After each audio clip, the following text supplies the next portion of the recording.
নমস্কার বন্ধুরা, সবাইকে স্বাগতম আমার এই ছোট্ট ইউটিউব চ্যানেলে। আজকে আমি আমার স্মার্টফোন জার্নি সম্পর্কে কিছু বলবো। আমার স্মার্টফোন জার্নি শুরু হয়েছিল 2014 সালে। আমি এক এক করে দেখাই যে 2014 সালে আমি আমার জীবনের প্রথম স্মার্টফোন যেটি কিনেছিলাম সেটি কি দেখাচ্ছি আপনাদেরকে। বন্ধুরা, এটা দেখুন, 2014 সালে আমি প্রথম স্মার্টফোন কিনেছিলাম।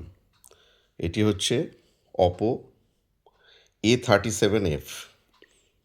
এটি কিন্তু এখনও অবধি সুন্দরভাবেই চলছে এবং এর কন্ডিশনও আপনি দেখতে পাচ্ছেন। এটি কিন্তু 2014 সালে কেনা।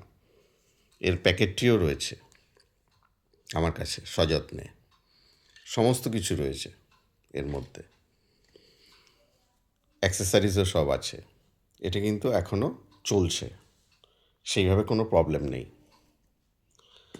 এটি ছিল 28nm প্রযুক্তিতে তৈরি, স্ন্যাপড্রাগন 410 প্রসেসরের মধ্যে ছিল, 2GB র্যাম এবং 16GB রম সমেত।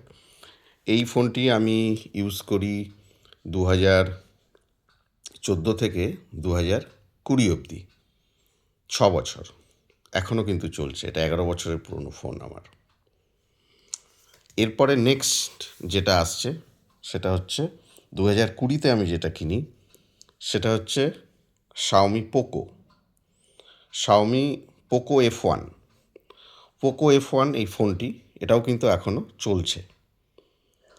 এটি ছিল 256GB ভেরিয়েন্ট এবং 8GB র্যাম।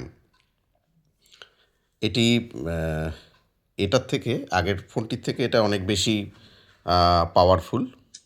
হ্যাঁ, এবং পোকো ছিল, এটা দেখতে পাচ্ছেন এখন অবধি এটা অপারেট করা যাচ্ছে, পুরো ফুল ফাংশনিং। এটা 10nm এতে তৈরি, প্রযুক্তিতে তৈরি। 845 চিপসেট ছিল স্ন্যাপড্রাগন।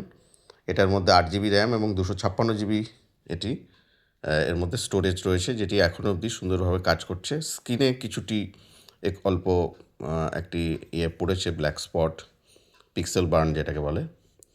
বাকি সবই অপারেটিং রয়েছে। এটিতে ছিল ফ্রন্টে 5 মেগাপিক্সেল ক্যামেরা, ব্যাকে 8 মেগাপিক্সেল ক্যামেরা। এটি ব্যাকে ছিল দুটো রেয়ার ক্যামেরা, একটা 5 একটা 12 মেগাপিক্সেল, এবং সামনে হচ্ছে 20 মেগাপিক্সেল। আর বর্তমানে যেটা দিয়ে আমি শ্যুট করছি এই ভিডিওটি, এটা হচ্ছে লেটেস্ট, যেটা আমি বর্তমানে জাস্ট কিনেছি গতকাল। এটা হচ্ছে অপো ফাইন্ড X9। এটি দেখতেই পাচ্ছেন যে হ্যাসেলব্লাড ক্যামেরার এর সাথে কোলাবোরেশন রয়েছে। এটি 512GB এবং র্যাম রয়েছে 16GB, যেটা দিয়ে এই ভিডিওটি শ্যুট করা হচ্ছে। এটি 3nm প্রযুক্তিতে তৈরি। এটা ডায়মেনসিটি মিডিয়াটেক ডায়মেনসিটি 9500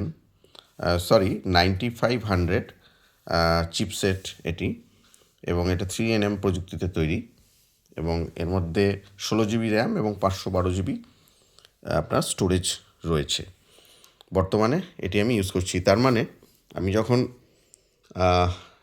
অপো কিনেছিলাম প্রথম স্মার্টফোন A37F, এটি আমি 6 বছর ইউজ করেছিলাম, 2014 থেকে 2020 অবধি। তারপরে যখন আমি এটা কিনলাম, পোকো F1 কিনলাম, এটাও আমি 2020 থেকে 2000 প্রায় 26, আজকে 30শে ডিসেম্বর 2025, মানে প্রায় পুরো বছরই বলা যেতে পারে, 2026 জাস্ট একদিন পর। তার মানে এটাও 6 বছর আমি ইউজ করেছি, কিন্তু এটা এখনও অবধি ইউজ করা যাবে।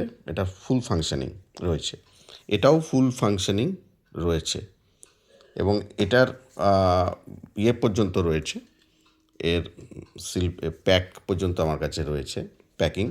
এটারও প্যাকিং আছে, তবে এই মুহূর্তে খুঁজে পাচ্ছি না কোথায় এর রাখা আছে, প্যাকিংটা। আর এটা তো নতুন, আশা করছি এটাও আমি আগামী 6 বছর এটাকে চালাতে পারবো। এটি কিনেছিলাম আমি ইয়েটা পকো, এটা যখন অপো আমি প্রথমটা কিনেছিলাম, প্রথম ফোনটি অপো A37F। এটার আমার 2014 দাম ছিল